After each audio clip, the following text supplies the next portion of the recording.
Eliska hojik entertainment amtang mayam da uchage mayam yengai mi hansi adu betaragadi mayam thangjo news ta mayam butaram okchari election samna ado hojik akoi unarge jaba guest asi yam special oiba guest amani ado hojik akoi guest asu kokchanjarage mamang da akoi gi pukham ga thillaga yamna tawgiba guest amani ado mayam khangbiragadi ngak ngaibiro hojik guest asu kokchanjarage mangga chinbiro koi guest asu mang la pire koi guest da koi hangjarage monda akoi gi ngasi thengna basida haidi yam harau jare koi gi Elis hojik ngasi kai jang charake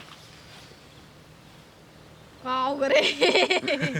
Elis ki hinjang ado kaugre mayam ngak pi gani aduga koi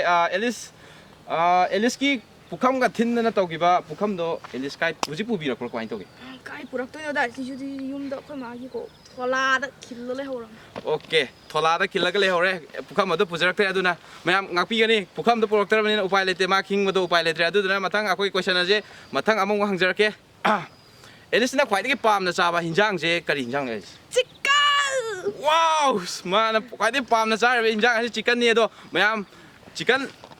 thong baje Elis di am pam ha se mayam khangbiro aduga Elis wahang amtang ga hangage Elis na khwai dagi yamna pam na yengba singer mami singer amatang hairo lana telre ya nupi mu adudi phare adudi Elis adudi isei matiam tang nang tokpiro numidang wai ki na matam da ha numi na chingya na thangba da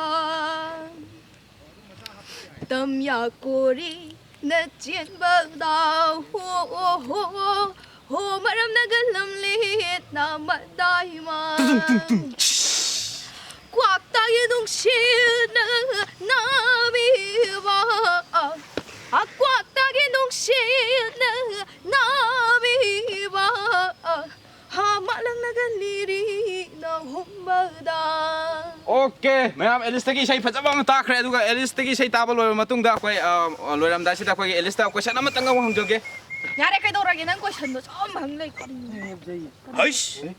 masi khangum tawi bro dire akoi bro DSP jong nakan jida phajale Elis unari manung jida bro DSP jo ji kai chapiru bro koi ki thangjo news ta dabira mo aishi sum walking tholok pani aigi fan subscriber singa photo kaminasi harakadra ne ko se set pani du kanam le ramdre adubu mafam sida koi Elis nauni udeni na pioi akoi lon thengnare ngasi di yam nungai jare aduna thangjo gi news ta mayam amuk hanna haitare bro DSP ga Elis ka hojik entertainment amtang mayam da uchage mayam yengminarsi adu betaragadi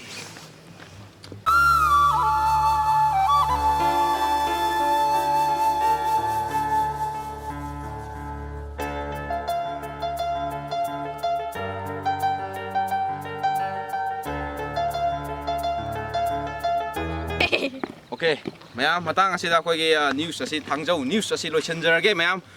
loirak pasida akoi gi bro DSP amasung Elis ta like amadi subscribe tawbiramo haibiramo koi tau Alex usamge channel sibu mayam su nong sibidra subscribe toksin view ngai ba entertaining oiba video mayam su upload torokani adubu koi Elis ki su hani mukra le mani khali game like nangi pen su tau kai kai tau Alex thank you koi Elis ki pen ho magasu koi tau Alex ta subscribe toksin biduna masigi video si mayam su like